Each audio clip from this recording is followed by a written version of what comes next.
We did it.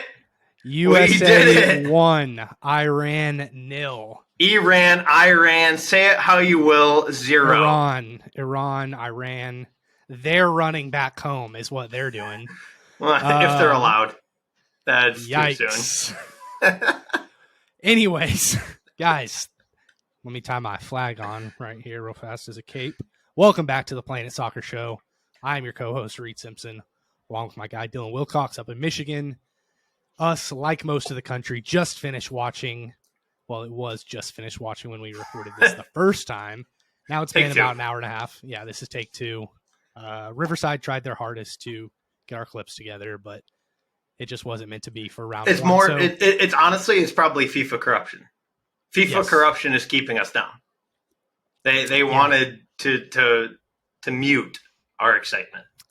Yeah, probably so. Damn the Iranian government.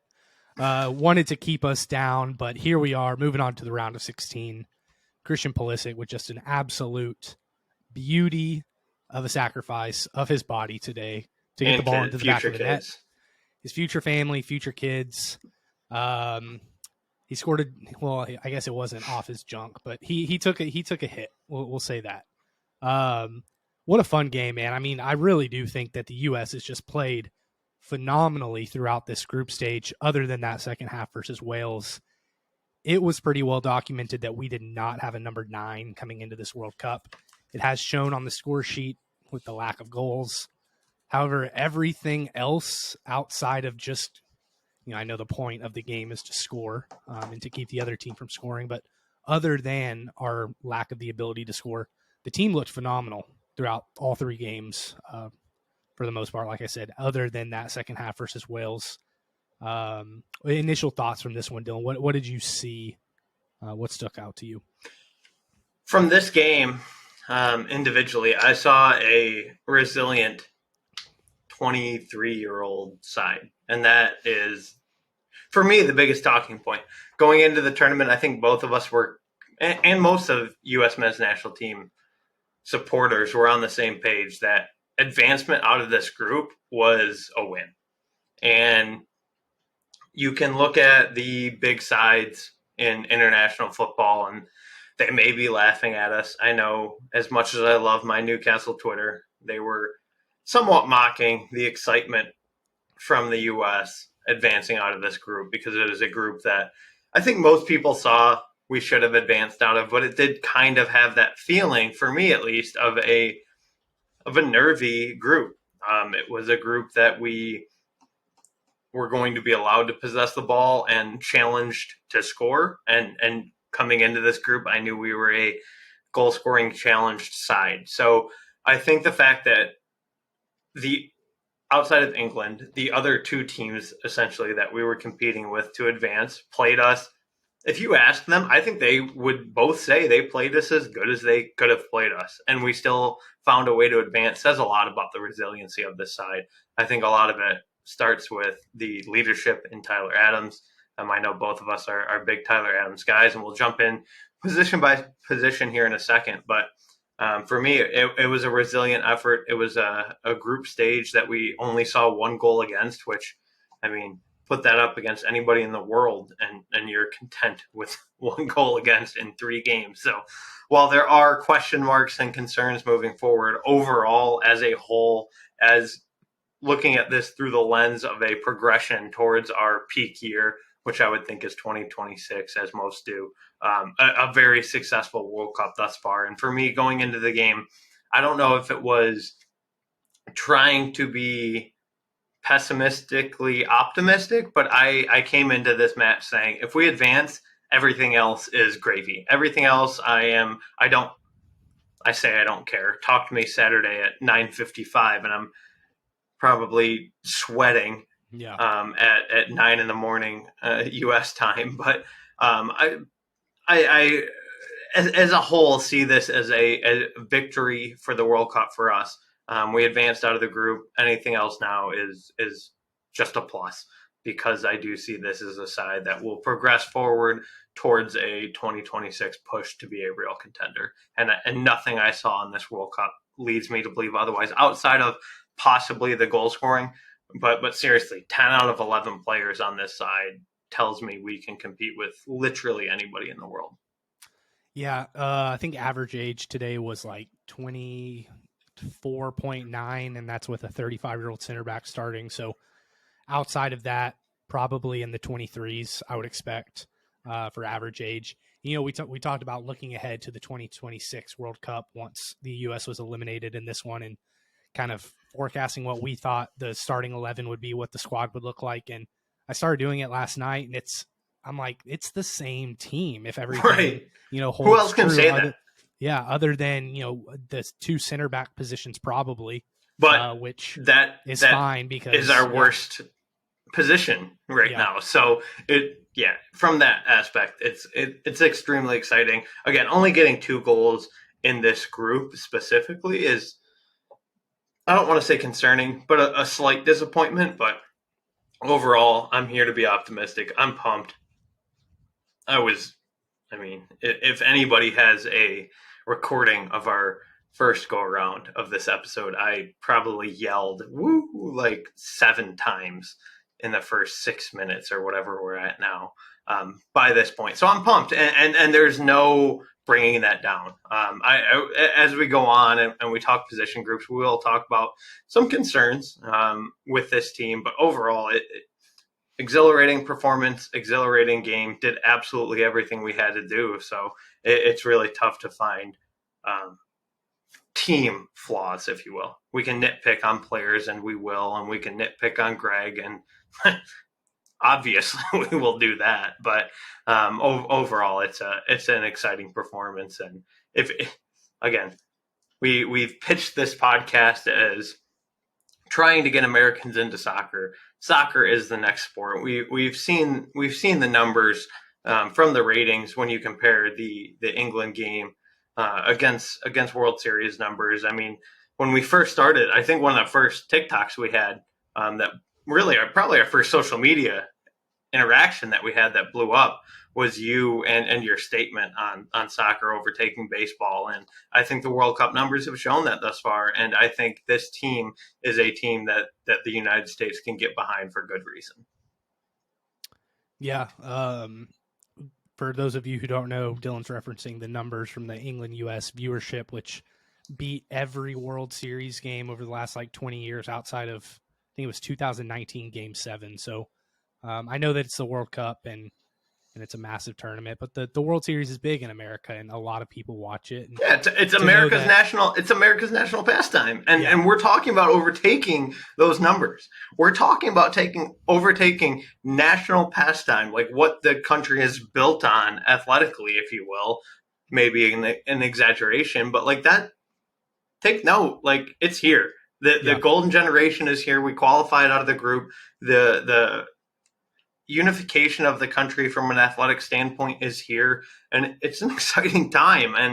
And I'm sorry to the 2, 4, 6, whatever fans of the podcast of the show we have in England from various Spurs and Newcastle accounts, but like I'm excited, and I'm not going to apologize for it. Like it is a very exciting time to be a U.S. men's national team fan. And I think today was one of those games that, yes, we had the similar circumstances in 2010 versus Algeria, but it just, for whatever reason, this just feels different. It feels like we're kind of turning over and really transitioning into a formidable, I won't say powerhouse yet, but a formidable international side. Yeah, completely agree. Netherlands certainly isn't going to be thrilled to face the United States. They might be a little bit confident about holding us down goal scoring wise, but that we're tough to score against. We have not allowed an open play goal in the World Cup yet. I'm going to throw you for a loop here, Dylan, and unless you have something else, you want to go ahead and get into the positions from the game? Yeah, jump into it. Let's go. Let's start with the forwards this time instead of the midfield, and we'll just go front to back. Front three of Weah, Josh Sargent, and Christian Pulisic. I think, just starting right off the bat, I think Timothy Weah is capable of playing the number 9 for the U.S. based on the way he moves on the field, his physicality. He just seems like he has more of an idea how to score in this system than a Sargent or a Haji Wright might. Um, I don't know. The number 9 is obviously perplexing. Number 9 being the striker, who Josh Sargent has been the starter for the most part at that position throughout this World Cup.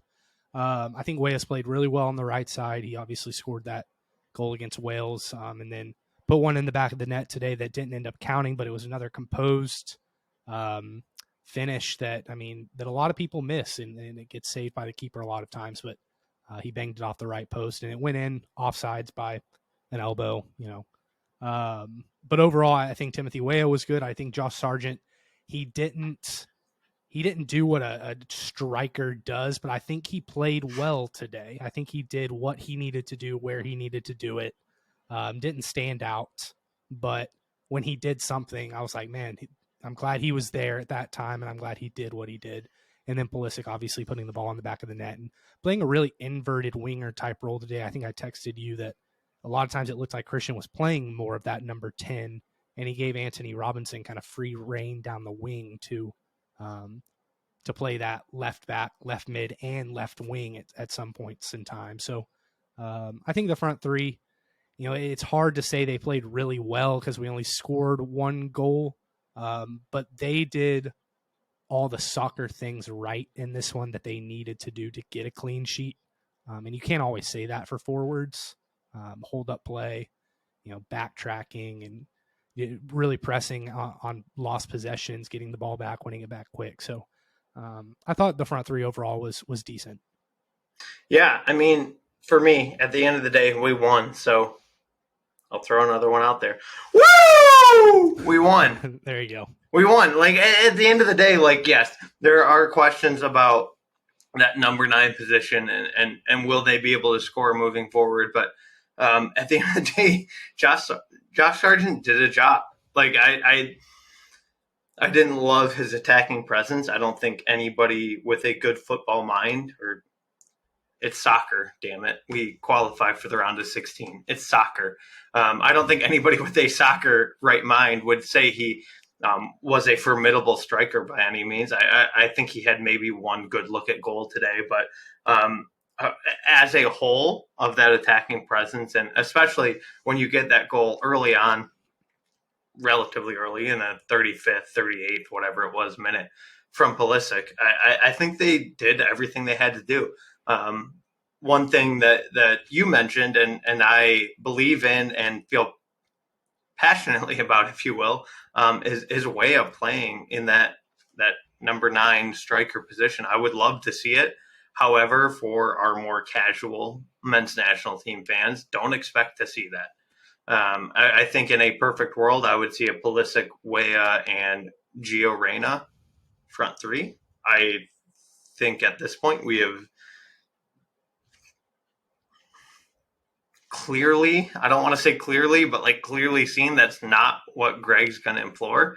I think from that front three / dropping back into the midfield, that is my biggest question, is why have I not seen more Gio Reyna? For me, Gio Reyna is, I'll say it, the second best player on this team. I would take Tyler Adams is very clearly, for me, my number 1 most important player on this team. And for me, Gio Reyna very well could and should be the second best player on this team. Sorry to the LeBron James of soccer, but Gio Reyna produces more provisional balls and produces more production in that attacking third than Pulisic in this system.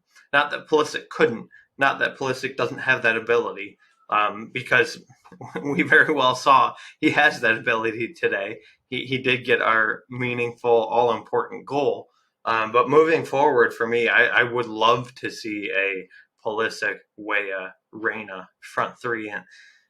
And that's just something I've accepted I'm not going to see in this World Cup. And I think that's something kind of important for men's national team fans who are more casual listening to us. Yes, I have the questions on Berhalter. Yes, I wish Reyna would get a little bit more playing time, but the lineups that have been put out there have succeeded. Again, we gave up 1 goal in 3 games in World Cup group play, and it's hard to argue that. And yes, to win or to advance to a quarter or a semifinal, you are going to have to score goals.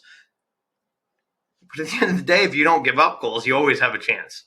And that's kind of what this Berhalter team feels like, and that's where I saw Sargent today succeed. He, as you said, he did hold the ball up well at times, especially in that second half, and kept us in possession. And I don't want to say on the front foot, because at times in that second half we very much were not on the front foot, but he gave us an opportunity to be on that front foot, and that's something where I really do enjoy what he brings to the team. I think it's something Jesus Ferreira could also bring to the team.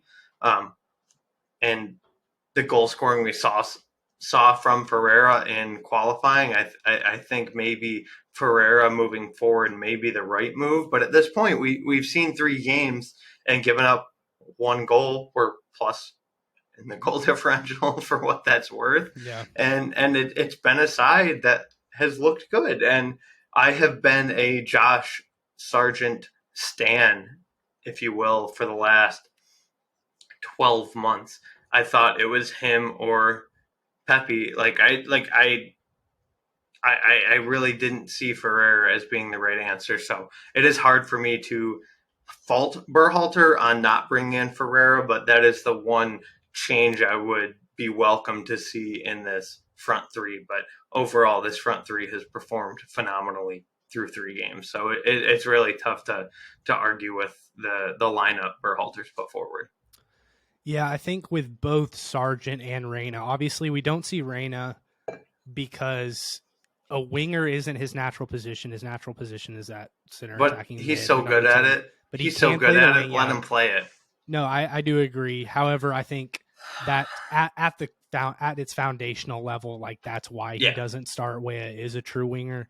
Yeah, it's your FIFA Ultimate Team. Are you going to play a guy out of position and take that? Not like to oversimplify it for our American fans who might be FIFA people. Like you're typically not going to play a guy out of position just for their ability. And while it is out of position, personally, I feel he is skilled enough and talented enough and the player to fill that position. But at the end of the day, it is not his natural position. So if Greg wants to stick with more naturally fitting positions in the starting 11, it's tough to argue. And especially tough to argue when my expectation and hopes coming into this were get out of the group.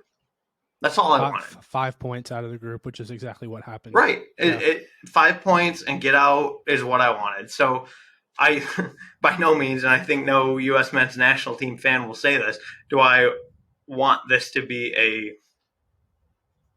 endorsement of Berhalter moving forward, because I don't think he should be the guy leading us into 2026 with all of this talent.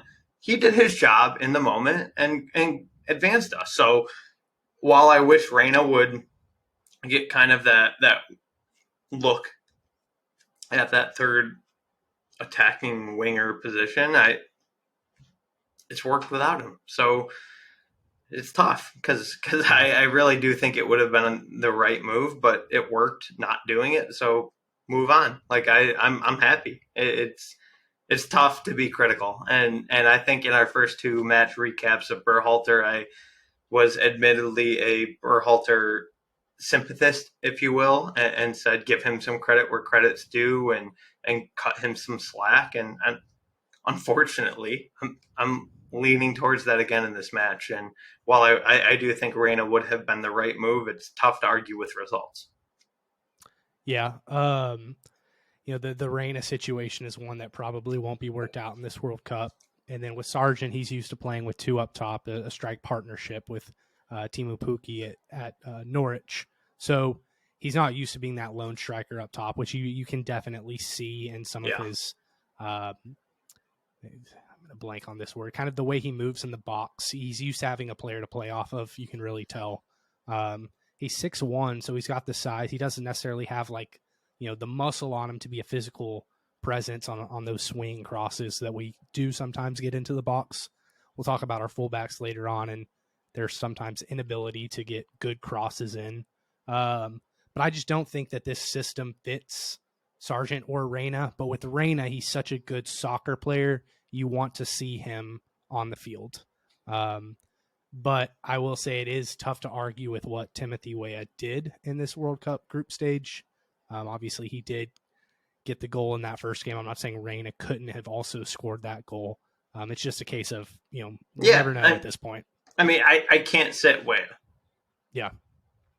Case in like, I flat out, I can't sit Weah. So if it's Weah or Reyna, I've seen production from Weah, so I'm playing Weah. And if at this point for Berhalter, it is I can't ask Reyna to do something he's not used to doing on a regular.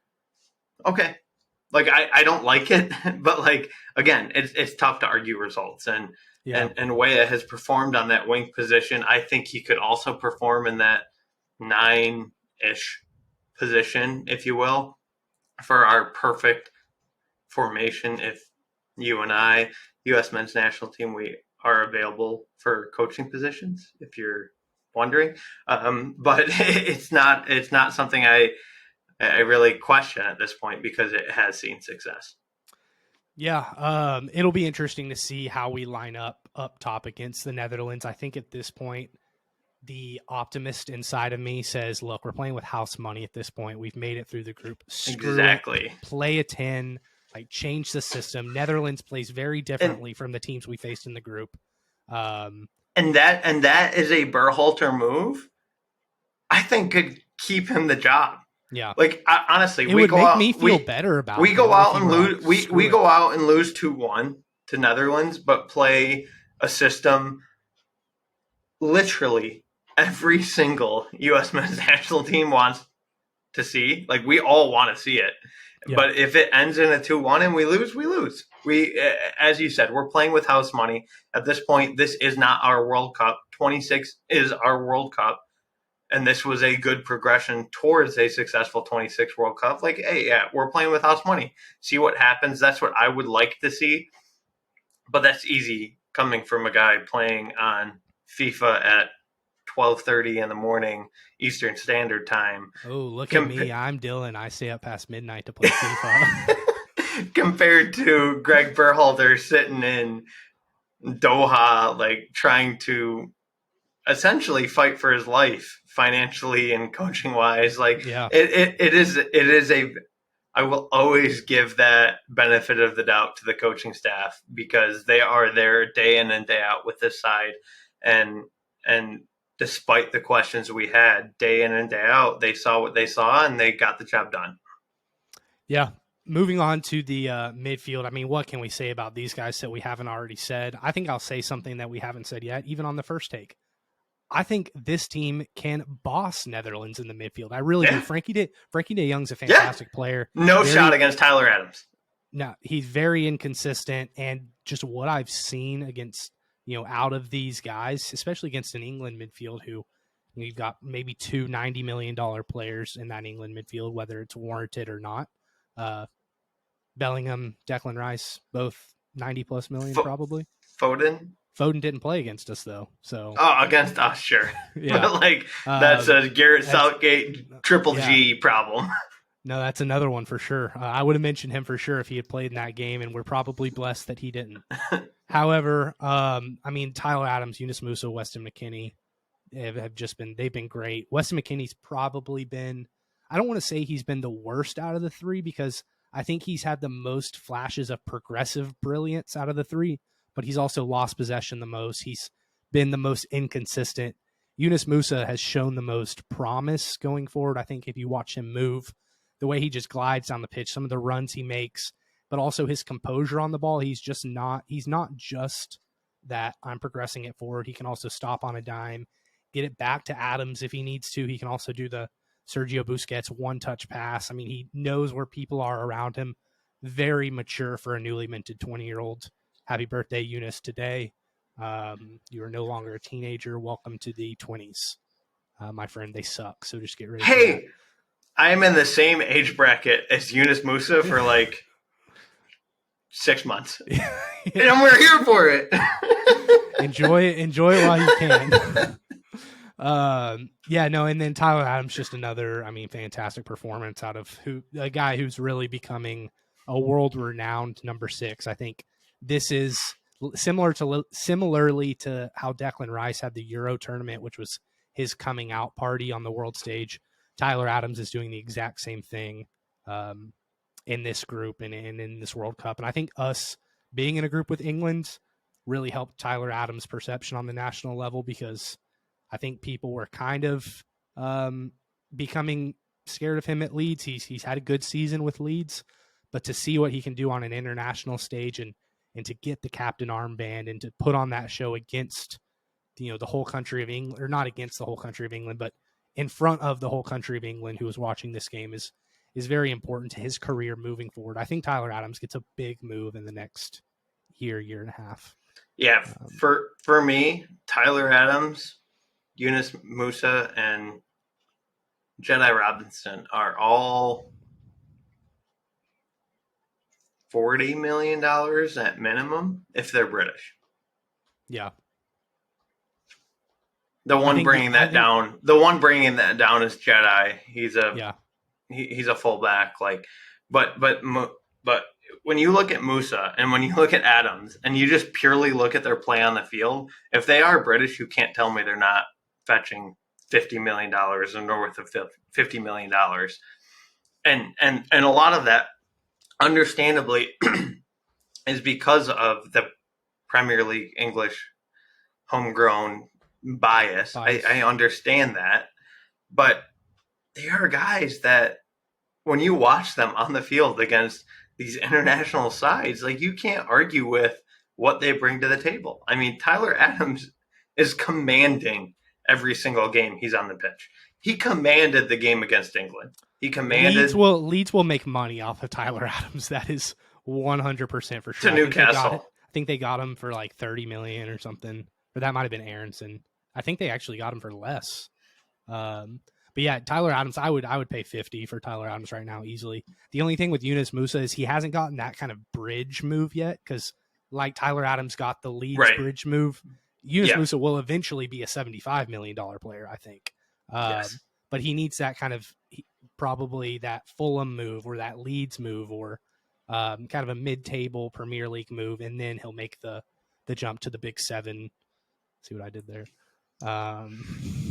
So I think absolutely those two will for sure be very expensive players, and I think they would be now if they were English, and Musa would probably be $100 million player if he was English, and he might end up being anyways, because he's that good. So yeah, the way he was on the ball, the way I hate stealing your line, he glides on the ball. He really does. It's the perfect way to describe it. So use it all you want. I don't know how else to. He literally glides on the ball, and similarly, well, not direct comparison, but Adams looks so composed on the ball defensively, and one is composed on offensively on the ball, but both of them just look so composed on the ball. It's things I just haven't seen out of the U.S. men's national team midfield in the past, and we've had very, very solid, very formidable, if you will, players, but they were always like that gritty. Alexi Lawless. I'm just kidding. Screw that guy. Yeah. But we've always had these guys who have been that gritty and just got, I almost hate to say this, the Brendan Aronsons. That is the guy that U.S. men's national team had been built on in the past. And I love Aronson. I'm probably, hopefully, getting an Aronson jersey for Christmas. I am a big Brendan Aronson guy. Same. But same. That is the typical U.S. guy, the all grit, all gas, no breaks, some skill, but nothing overpowering. But when you look at Musa and Adams, they're just that next level. The things we just haven't seen as the second, third, fourth best players on a U.S. men's national team in the past. And that's where the excitement builds for me, is that progression moving forward of those two guys where, as you said, Adams is kind of on that bridge deal right now. Musa hasn't hit that bridge deal yet. But like when these guys see Champions League play week in, week out, that every other week in, week out, whatever you will for Champions League, that's something the U.S. hasn't seen. Like, yes, Donovan and Dempsey were exciting and resilient and put on numbers in the Premier League, but like they were on bottom half Premier League sides. Like we're seeing guys that are Hey now, Dempsey played for Spurs. Kind of. We are seeing guys now that like are attracting Champions League bids. And like that's just not something we've seen from the US. And like that for me is what is the most exciting from this World Cup. And I feel like I'm beating a dead horse here, but again, it's not necessarily the win in the individual against Iran. It's more that progression and that build up of this side that excites me. And I think it's from the strikers outside of our lack of goal scoring. But from that strikers to that midfield, it's like there's so much talent that is just oozing at the pores. Like Gio Reyna is forced to sit on the bench for more than 75% of the matches in this group play. Like that's a luxury the US just hasn't had. And when we were talking live during the match about substitutions, like we both wanted to see Gio. I still feel like Gio would have been the right play. Until we change tactics, I do agree. I put out on Twitter like I would love to have seen Gio on and Aronson move to that number 9, if you will. But like really, his only purpose would be to press and push. It's exactly what he does for Leeds. Right. Defensively, he's a central presser, and then once the transition goes to offense, he moves over to that wing position. But you've seen him cause 2 goalkeeper blunders in the Premier League this year because he's just that chaotic central presser. And I think that's exactly what we wanted to see out of him. Yeah, and that's what I wanted. But the fact that we didn't get that and still got the result we wanted is exciting. Like again, I'm not backing Berhalter long term. I want to see somebody else come in. Jesse Marsh, please leave Leeds. We need you. No shot. But I really, really do believe we have the what do you say, like the front 5, if you will, the midfield, the 2 wingers. Like we have essentially the front 5 just missing that number 9 to there's some 16-year-old in St. Louis right now sitting in his high school algebra class. He's listening to the Planet Soccer Show. And he's like, I'm going to be that guy. You don't know my name yet because 4 years down the line, I'll be 20. I'll be there. Hey, and we need you. You're listening. We'll interview you next week. Tell me why you are the next number 9 for the U.S. and we need it. Like frankly, that's literally all we're missing from 26 to make a legitimate run. And I'm not saying a legitimate run to the championship, but like a legitimate get to the quarterfinals, win a quarterfinal match. And like at this point, that's all I'm asking for from the U.S. Like I'm not asking for Brazil or England results. Like I'm asking for progression and everything we've seen from that, again, front 5-ish since the number 9. Like I've seen a lot of promise in what we have to offer at those positions between the midfield and most of that attacking front 3. And it's exciting. Part of me is like, oh my God, are we going to waste this group because we haven't managed to find a goal scorer between 50 states over the last 8 years? Like part of me is terrified of that in 26, but in the here and now, it is a lot of promise. The midfield looks phenomenal. I think it's a midfield that you could stack up against 75% of the World Cup and say we have a better midfield then. And that's something that we just flat out have not seen from the U.S. in the past. Look, here's the situation, America. We have never had the privilege of having a world, like there are probably 50 players in the world that you can say are world-class players. You have 2 potential world-class midfielders on our roster by 2026 in Tyler Adams and Yunus Musa. Tell me Tyler Adams won't be one of the best 6s in the world. Potential. Okay. Yeah, all right. Like they are right now. I don't know if they're world class right now. No, I will argue to my death that at minimum Tyler Adams. Musa is he literally, as we said, just turned 20. You can't name 49 better midfielders in the world. No, I'm talking players, world class players. I think to be world class, you have to be a top 50 player overall. He's probably not quite there yet. I know. To be fair, I'm saying, but he could be, but he can be. Yeah, by 2026, I think both of them will be. And another has never had that before. And specifically on Adams, like, I mean, a plug to our non-affiliated podcast here. Men in Blazers had a phenomenal interview with Jesse Marsh, Tyler Adams' club coach, for those of you that don't know. I'll link it in the description. Please do. Or actually, I'll put a card up on because I'll put it at the end so they redirect at the end. Finish watching. Yeah, finish watching us. Watch all of us, and then you can link to it.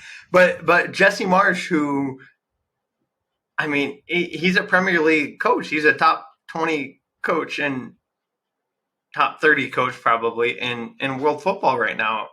And he's a firm believer in Tyler Adams as being the next generation of dominant defensive, if you will, midfielders. Like, I see Casemiro, pump the brakes or don't, in Tyler Adams. Like, I see that defensive presence with the forward progression that Casemiro offers, like, in Tyler Adams. Daily. I see a lot of Rodrigo Bentancur in Tyler Adams as well. To give a Spurs reference, also they can kind of do both. Yeah, who's also having a coming out party in this World Cup. But best player. At the end of the day, I think this is a U.S. men's national team that there is a lot to get excited about. I think a lot of that, most of that, comes from this midfield. I think this midfield is very exciting moving forward. Again, Gio Reyna, we talked about, as I said, with England. An embarrassment of riches at right back. I think we're kind of there in this midfield with the U.S. and that just feels crazy. Like as a what was I, high school junior going into senior year in 2010, we didn't have that. Like in the midfield, we weren't, like, Gio Reyna would have probably been our second best player. Like, I would probably put Gio Reyna ahead of, maybe not, but all right. So I would put Gio Reyna. It's hard to compare generations. I started to say I would put Gio Reyna ahead of Dempsey as far as like his ability on the field. It's tough when you're looking at 10, 12 years back, but for the casual fans, we have maybe again, different position, but maybe a Clint Dempsey-esque level. I'm not quite ready to put him at the Landon Donovan level, but possibly a Clint Dempsey level player sitting on our bench for 80% of group play. Like, that flat out is exciting. And for me, that's where it starts, ends with this midfield, is the fact that we are able to put out a midfield that looked this good without a Gio Reyna is incredibly, incredibly exciting. Yeah, to have a guy who should be a first sub off the bench. You look at a team like Argentina, who has Julian Alvarez as their first sub. You look at a team like England, who has Phil Foden. I'm not saying Gio Reyna is on those two guys' level, but he could be in that conversation. Like, you're not stepping down to a Paul Areola first sub off the bench. We have to put this in perspective. Like, for US, Gio Reyna as a first sub choice for most Twitter managers who didn't see the field is exciting. And that's where the excitement comes from me in this midfield, is the fact that we looked that solid in midfield without the likes of Gio Reyna. Yep. So the midfield's good. We'll leave it at that and move on to the back line, which, starting with the center backs, I think you could kind of apply this to the whole team outside of a few positions. The center back pairing, they have never played together before on the international stage.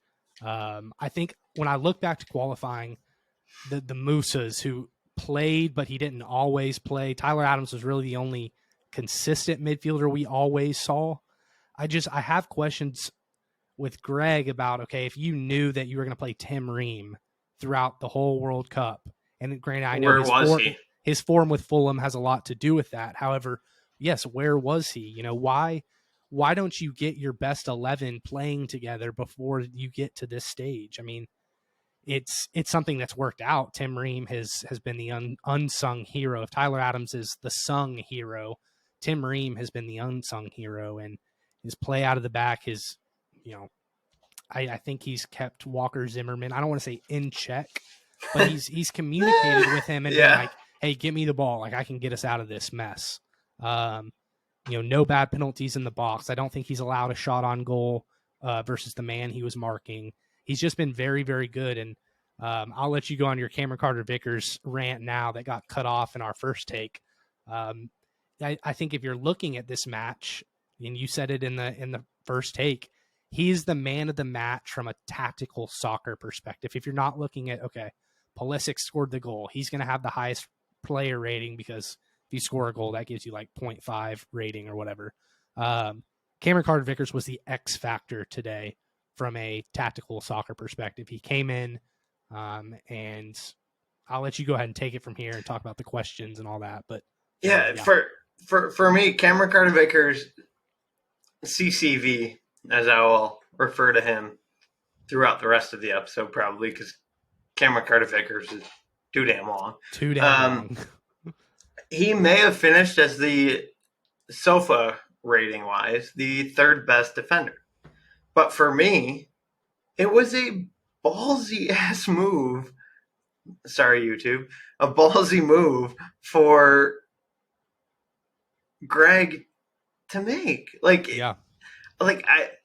Walker Zimmerman, I don't think you ask any U.S. men's national team fan who watched the first two matches that would say Walker Zimmerman wasn't the worst player on the field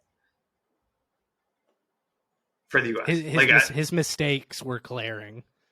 His mistakes were glaring, but even in his like normal play and his non-mistake play, like I feel like he just never showed me anything that was something I believed in. And throughout qualifying, I mean, coming into the World Cup, he was probably a top four. He was the most consistent starter. I think he was the most consistent starter. Right. He was probably a top 4 lock and most consistent starter, but because of the other talent at the other positions, you could argue. But for me, and a lot of injuries at center back also. We still do. Right. So he for me, he was a top 4 lock, and he flat out has not played well. Like, you look at his SOFA score, if you look at the eye test, like, the guy has not looked good. So for me, when we saw the lineup, I think shamefully, within the first 2 minutes of the lineup being released, I texted you going, "Oh my God, we're doing it." And that was no discount on CCV. It was no, props given to Walker Zimmerman, but frankly, it wasn't a move I would have expected out of Greg. I mean, Greg traditionally, historically, has been a MLS from the grassroots supporter. So I just assumed that Walker Zimmerman was a guy, a Nashville FC guy that was locked in. And he made multiple mistakes outside of the penalty, multiple mistakes in the first 2 matches that made him, in my opinion, the worst player in the first 2. And Greg actually made a change there. And at the time I went, are we sure? Because as you said, so much of the center back position is that communication and that synchronization of those center backs and knowing where the other's going to be on crosses, on runs, on even passing between each other, passing to the goalkeeper. It's very important to to have a rapport with the other. And Ream and CCV, as you said, they have not played together on the international stage. So initially I was very skeptical, very worried about this decision, not because of CCV's ability or no indictment on him as a player, but I was worried because it just wasn't something we'd seen before, and it felt like a decision that, because we don't typically trust Triple G that I was hesitant on. But CCV played phenomenal. For me, he is my man of the match. He played unbelievable. There were multiple times in the last, with stoppage time, 20-ish minutes where It was. I'll give you the exact timing that of if you that look at tackle, tackle. the Oh, attacking momentum chart when it shifts, the 72nd minute is when Iran basically so takes the game on the offensive. That's Yeah. almost the last 35. That's the last 40 minutes almost. Yeah. And CCV like played his part. He got stuck in when he had to. He played aggressively on the ball, but within his own within his own means. And for me, that was the guy that like kind of stuck out. Like there were a lot of things like Pulisic putting his body on the line to get the goal, and Musa, who created multiple chances throughout. Like both played phenomenal matches, but when you look at the performance CCZ put forward when he's played at Celtic, who league wise is far from upper echelon of competition, to his couple of Champions League games, like he showed out, and I was incredibly impressed. And frankly, I'm putting the team sheet together. He's the third defender. Like he is in there. Like nothing against Tim Ream. I think for me, our back four should be set in stone. But if I had to pick him or Tim Ream after today's game, like I'm picking him. Like he played phenomenally, and it was a guy I had a lot of questions around, and it's probably what are we on the third podcast episode of US reactions, and it's the third one that I have defended Greg. And I hate that because I want him gone. Like tomorrow, outside of the Geo situation, Greg he's done well, and it's infuriating. I would like to see Shaq less of Shaq more. No Shaq. However, not less Shaq more. No Shaq more. I'll tell you why Cameron Carter-Vickers was in this game, and I know you know the answer to this. It's because we needed to score and we needed to win this game, and I'll tell you what Cameron Carter-Vickers, what CCV offers. 4 out of 5 on long balls, 50 out of 58 passes completed, and 4 out of 8 aerial duels won, 1 out of 1 ground duels won. He is a progressive center back. He's somebody that can not only get it to Tyler Adams to pivot, he's somebody that can get it up to Josh Sargent or get it up to Yunus Musa to go forward. Further upfield, yeah, exactly. Tim Ream offers that pivot with Tyler Adams or over to Anthony Robinson. Cameron Carter-Vickers offers you that ability to stretch the field, and that's what he did today. And we knew coming into this game, based on the outlook of the group, that this was the game we had to win, obviously. Mm-hmm. And it was a game that Iran was likely to park the bus, for lack of a better term, if you will. And Greg took advantage of that from the beginning. And I hate it, but like, here's your kudos, Greg. Like, yeah. you did your job. Like, it isn't a move I was comfortable with at 1:30, but it is a move that by 2:30 Eastern, I was like, holy shit, how did I not see this? Like, this was the right move. And that's where I give credit to Greg. Again, I don't think he's the guy to lead us into 26, but I give him a lot of credit for the lineups he has put forward. Okay, outside of wanting to see Gio Reyna, but hey, we advanced without Gio Reyna. Like, that's exciting. And now we can throw Gio Reyna in the mix off the cuff. Like, nobody sees it coming. Nobody knows what he has in this side. Like, I don't hate it. So from that perspective, on this back line, that CCV installation into this back four was exciting. And I think Jedi Robinson, we've both talked at probably nauseum at this point for our excitement for him moving forward as a fullback on this U.S.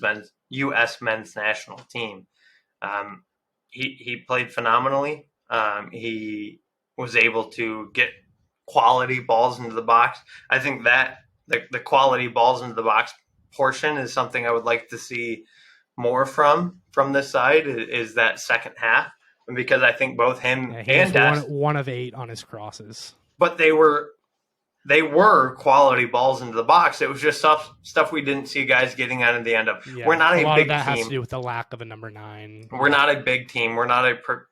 We are a progressive team, but we're not a balls into the box, head them in, physical presence in the box. Yeah, type of side, and he proved his worth to work through that outside and create chances. Whether they're chances we can capitalize on or not, that's like at this point it's not on him or Serginho. Like they did their job. Yeah. With Serginho Dest, though, for me, before we move on, disappointing almost. Like Yeah. I feel weird saying it because 2 years ago he's our second best player, bar none. Like He's just name so wise, susceptible to very noticeable mistakes. I think a lot of today was his worst defending game, I would say, and I pointed it out in the first one. He did a lot of defending on the back pedal because if you look at his heat chart or his heat map, he played so far up the field. Both him and Robinson did. And against a counter-attacking team, you're going to be defending on your heels as a modern fullback, and he was susceptible there. Luckily, Carter Vickers was able to step into that right-sided back a lot of the time and make up for that. But with some of Dest's balls, they're just like not even close to being clinical or getting completed, which really frustrated me. There were a lot of Dest's balls that flew through the box. Yeah. And like Jedi's balls may not have found heads. What do you say is 1 of 8? 1 of 8. And but Des was 0 for 4. But Robinson's like from a analytical visual perspective, like looked like quality balls. Most of I would say I didn't rewatch the game before we recorded, but like probably 2 or 3 of his 4 were balls that had no chance. And for Robinson, like there were balls that had a chance. It just they weren't set up for this. Like nobody side. at the back post. Yeah, or something like that. Yeah, and like that's why I sure you look at the numbers and you see 1 of 8, you go that's terrible crossing percentage. But he did his job. We just weren't on the other end of it. For Dest, like his 0 of 4 visually looked poor. And it was just not something I expected to see coming into this World Cup. Like I expected him, Pulisic, and probably Reyna as my top 3. And there's no way you can even argue Dest is in the top 5 of this side right now. And again, that's a disappointment, but no way reassuring of where we're progressing. Because a U.S. team in 2010, a Serginho Dest, performance or not, was a top 3 or 4 player. Like he just flat out was. And that's where we're seeing the progression of American football or American soccer, because it is soccer, Pulisic. Like that's just where we're seeing it. The fact that I can sit here on a podcast and complain about Serginho Dest and his performance is rich. Like I love that. Yeah, like that's and where a lot of that at. is attributed to other people just progressing so much they pass him up. So a lot of it's a pat on the back to other players like the Tyler Adams, Yunus Musa, who have surpassed him.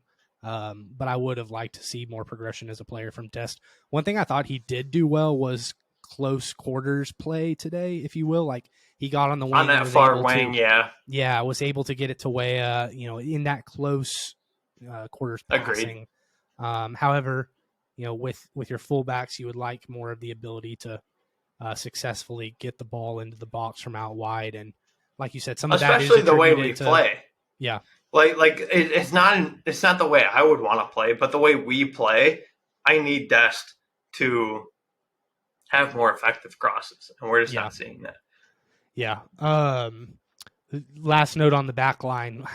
One thing that's funny with Cameron Carter-Vickers is we mentioned he played for Celtic, and he just finished up a Champions League campaign in which he saw Real Madrid and Christopher Nkunku with RB Leipzig. So Iran's attack, albeit they're good. He's used to that type of seeing that type of talent, and be what it was, Celtic's performance and their poor performance, even defensively, Carter Vickers saw that level of competence. He knows what the Taremis of the world do, whereas the Walker Zimmerman, maybe you just wanted a little bit more composure when you have somebody who puts together a very good individual run to get into the box. Carter Vickers might have just been more composed in the tackle than like we saw with Zimmerman on bail in the first game. So I didn't even know. I forgot who was in Celtics group. I'm like, who did he play in the Champions League? A lot. He saw Real Madrid. So, he saw the best of the best. and outside of the Taremi chance that I don't know how he missed. Yeah. Seriously. I do feel like we played very well and limited the chances, and I think a lot of that was stemming from him because he was physical. He was physical in the box. He was physical just outside the 18. Like he was the physical center back we needed, and that's why for me, match rating and all, Pulisic's goal and all, like for me, he is the player of the match for this U.S. team because he came in cold, if you will, and in a game that they absolutely could not concede a goal and looked phenomenal doing it and moving, I guess, backwards, if you will, to not giving up goals. Matt Turner. What are your thoughts on Matt Turner? I love Matt Turner. I've been a Matt Turner guy since the beginning of qualifying. I always had said Matt Turner over Zach Steffen, but what were kind of your thoughts, whether they were in this group or in this game individually? I have an interesting relationship with Matt Turner, not personal relationship. Obviously, he plays for Arsenal, so there's that just off the bat. Also, I just never really watched him play in the MLS. I saw him play a few games in qualifying, but I'll admit it. When I started watching soccer, like religiously, and kind of watching the tactics, I saw Zach Steffen. I knew what kind of style he was, and I saw Manchester City, and I just inherently became more of a Zach Steffen supporter. Yeah. Understandably. And then the more you hear about Matt Turner, I was surprised by his move to Arsenal. Quite frankly, I'm like, surely they can find somebody better than some MLS 29-year-old goalkeeper or whatever he is. And, turns out he's one of the, in this tournament, I don't want to name them. I'll say it. He's a top 5 shot stopper. Top 5 shot. I was going to say top 5 or top 7. Shot stopper. Yeah. Not keeper as a whole. Yeah. There's a lot more that goes into it that are casuals. Maybe even you and I don't realize, but like he's a top 5 shot stopper in the tournament. And he showed it today. Like there were minimal chances, but when there were chances, he was very calm, cool, collected. And I think for me, the biggest question, well, not even just for me, for all of us, was his play out of the back, and it was sufficient. Like there were a couple times where he looked like a newborn giraffe, but he got it done. Yeah, and that's all I care about. It never looked good, but he got it done. And it doesn't always looks like me on Sunday leagues playing keeper. I make the shot save, but I don't know what I'm doing when I get the ball. Yeah. And hey, we win with giving up 1 or no goals. Like it's what this side needed. I think there is enough ball progression out of the back from this side that if we have a keeper who is more shot stopping oriented, we're okay. And less ball progression, because I think there is enough ball progression in the back that we're okay having a Matt Turner level ball progressor, if you will, at keeper. You also see less of an emphasis put on playing out of the back in international tournaments than you do much less at club level, where these guys train together. I think we've hit it home, but the club scene is more serious, more invested in, more frequently watched than international tournaments.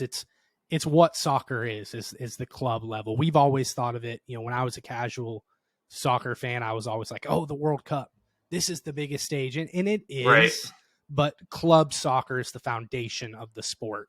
And so when those styles are drilled home, that's when progression out of the back becomes more important. But when you get these crop of players who don't play together every day, It's just, it becomes way less important. So Matt Turner is perfectly sufficient enough for this roster in this tournament to That's discounting him. To play out of the back. He's more than sufficient enough to play goalkeeper. Okay. I mean, to play out of the back. Right. He's just sufficient enough. I'll live with that. With that. If we were just saying he's sufficient enough to be our keeper, like no. Okay. Just I don't know attribute. who is in Little Rock, Arkansas right now playing keeper on their high school side. So like I can't say he is our keeper in 26. It's going to be Slonina, right? It's going to be Gabriel Slonina, the 18-year-old Chelsea kid or whatever. Yeah, maybe. But like maybe. I don't. All right. So looking way bigger picture than I meant to get on this because you brought up Slonina. I almost see him as being as the next World Cup keeper. Yeah. Because I almost see Turner as being so much a part of this nucleus that we play him there. And then Slonina is the following, what is that, the 2030? Holy, I'm old.